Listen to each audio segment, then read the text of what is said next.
Hi mga momshies! For today's vlog ay papakita ko po sa inyo kung ano ang isa sa paboritong ulam ng aking kambal. Yes, iyan po ay ang dilis na nakikita nyo po na sarap nguyain ni Lucas.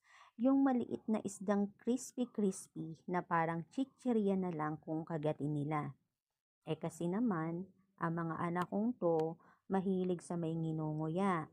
As in, kung pwedeng may kakalabanin yung ngipin nila, game na game sila dyan. Kahit ano, like tuyo, solve sila dyan. Itlog, check. Kahit prito pa yan, sunny side up, hard-boiled egg, or scrambled egg, check. Isda, manok, baboy, pati beef. Basta may labanan ng panga, pasok sa banga.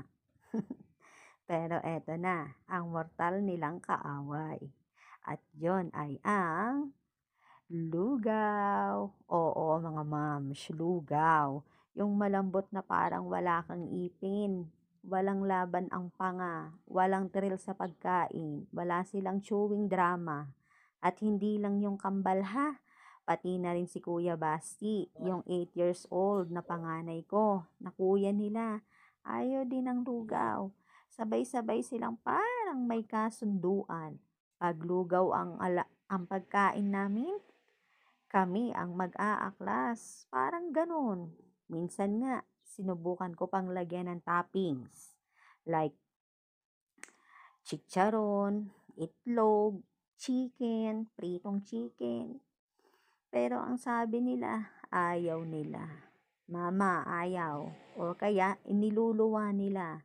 So, ayon. Lesson learned sa bahay na to.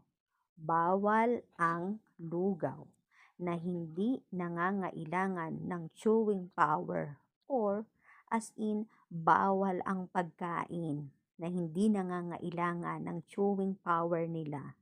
Kaya mga moms, mga momshies, kung may kids din kayong ganito, let me know in the comment section. Baka may lugaw lovers dyan or lugaw haters din dyan. So mga momshies, yun lang po. Till next chika!